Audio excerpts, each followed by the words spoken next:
ચાલો મિત્રો, હવે જોઈએ ઉદાહરણ 3.8. સમક્ષિતિજ સાથે 30 ડિગ્રીના ખૂણે એક ક્રિકેટ બોલને 28 મીટર પર સેકન્ડના વેગથી ફેંકવામાં આવે છે.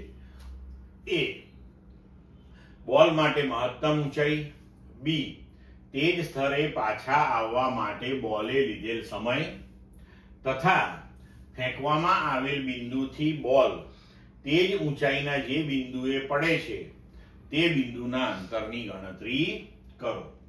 તો જુઓ, અહીંયા આપણને સમક્ષિતિજ સાથે 30 ડિગ્રીના ખૂણે એટલે કે આપણને θ0 પ્રક્ષિપ્ત કોણ આપેલો છે અને બોલને આપણે 28 મીટર પર સેકન્ડના વેગથી ફેંકીએ છીએ એટલે પ્રારંભિક વેગ આપણને આપેલો છે. બરોબર.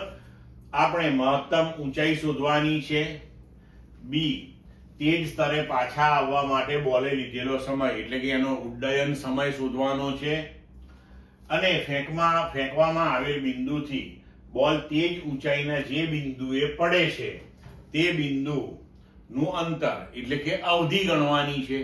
તો આ બધાયના આપણી પાસે તૈયાર સમીકરણો છે. તો કે મહત્તમ ઊંચાઈ બરાબર v0 sin θ0 square upon 2g. મૂલ્યો મૂકી દઈએ. 28 sin 30 એનો સ્ક્વેર અપોન 2 into 9.8 અને ઉકેલીએ, જવાબ મળશે 10 મીટર. ઉડ્ડયન સમય એટલે કે તે જ સ્તર પર પાછા આવવા માટે લાગતો સમય, તો tf બરાબર 2v0 sin θ0 by g.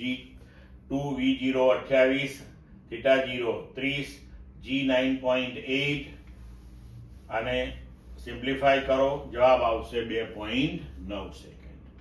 હવે સી, તો ફેંકવામાં આવેલ બિંદુથી બોલ તે જ ઊંચાઈના જે બિંદુએ પડે છે તેનું અંતર એટલે કે અવધિ r.